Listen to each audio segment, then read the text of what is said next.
Good morning, students. I am Assistant Professor Ch4. I am from the University of Diyala College of Education for Humanities. I am recording this course in English Phonetics and Phonology for the students of the second grade morning classes for the academic year 2019-2020. And due to the current circumstances and the spread of coronavirus, so we have to stay at home.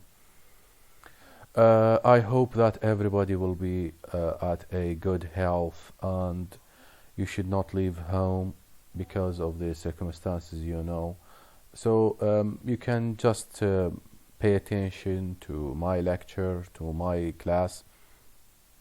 And in this class, we will be shedding the light on the most important points that we need to know about this course in English Phonetics and Phonology. I'm using the same book, which is English Phonetics and Phonology, a practical guide by Peter Roche.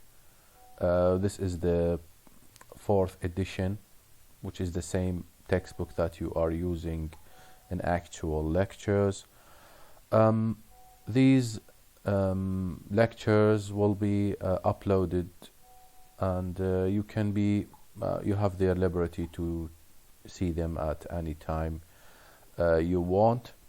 So I've been reviewing your comments on my classroom or my Google Classroom to check our progress. So I've seen that section B was in chapter 5, which is fricatives and affricates. Chapter 4, we are still in chapter 4 with section I think section A, yes, which is fortis and lenis, chapter 4. Also I think B, so they are not actually, the students are actually confused between fricatives and affricates, which chapter they are. Anyway, we will be starting with a short review from chapter 4, and I think it will be for the best for all the students to start over with chapter 4 and then move to the other chapters.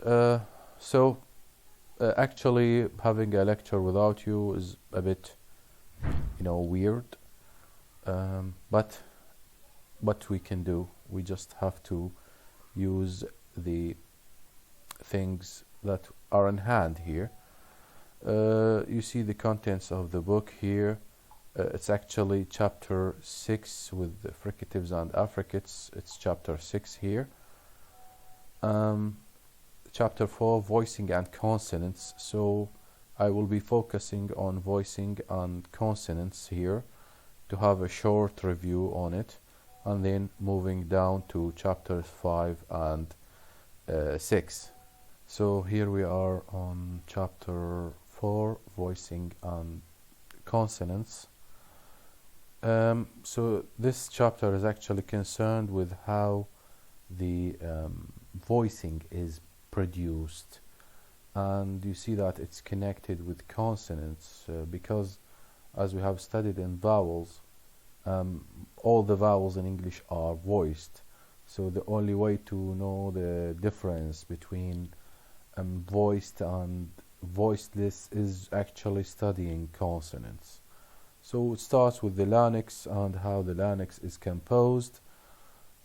So we are going to focus on the most important components of the vocal cords, which is we are going to focus on the most important component of the larynx, which is the vocal folds or the vocal cords here.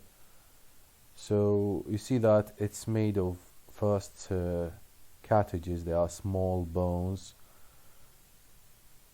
These small bones, they actually control the vibration also of the vocal cords or the vocal folds.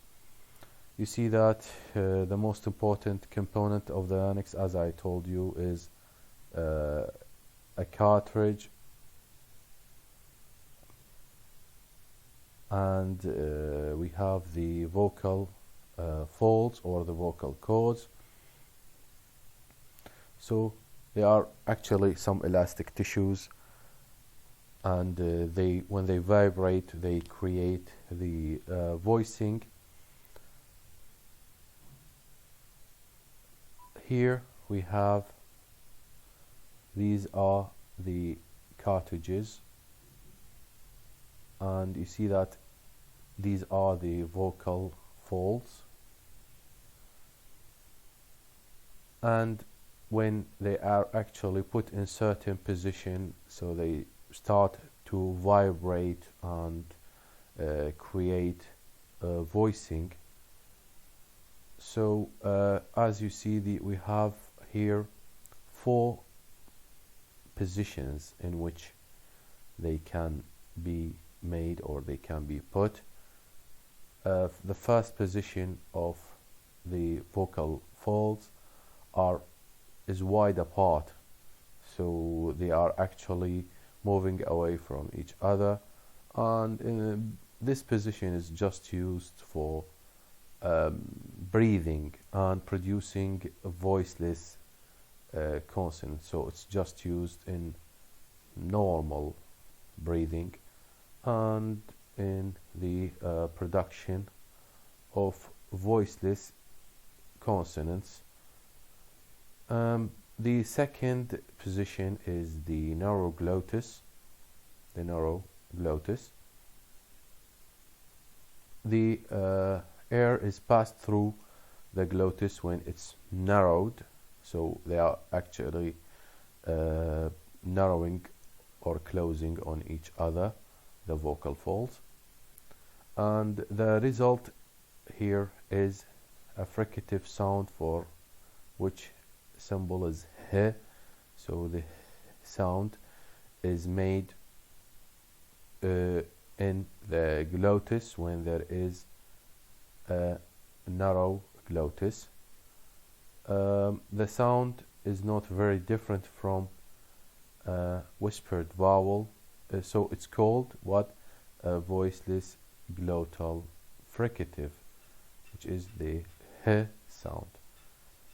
The third position for the vocal fold is the most important position here that we want to focus on, which is the vibration, or the position for vocal fold vibration, when these edges of the vocal folds are touching each other. So the edges are touching each other. You see that here in this position we have the, in this figure we have the first position. This is the wide apart position. This is the narrow glottis position, which you see that they are actually closing, the vocal folds are closing, and these 2 cartilages are the only way to let the air go. This one is when the cartilages are closing on each other, and the only air escapes through vibrating these vocal folds. So this will help, or this will see that when the air is pressed against these vocal folds, it will be forced to go through them. That's why they will vibrate. So you see, this is how the air is released and how it causes vibration. The fourth position, when they are tightly closed, so there is a total closing. When the vocal folds are tightly closed, there is a total or a full closing here. This will not allow the air to escape at all, which is here on figure 13D. the air is not allowed to go anywhere.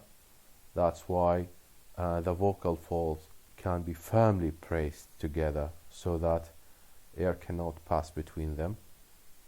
This happens in the speech. Also, when the air is released after this, it will create a glottal stop or a glottal plosive. So, which the use of this symbol, which represents the sound, when you see that you are pressing the air in your glottis and the air is not allowed to escape. When you release the air, you will produce this sound, which is called a glottal stop or a glottal plosive. So we will continue for in the next lecture. Actually, this lecture was more like a test to. I mean, this is my first time recording. You see that the situation is very weird, very strange, because I'm used to see the students and see their responses in front of me, but now I don't have such a privilege. So this is just a test, and I will be uploading more lectures. I hope that we will be seeing each other next time, so we don't have to do these things like recording on the. But you know, this is a desperate situation, and we hope that all of us will be safe, all of you will be safe, you, your families, and thank you very much.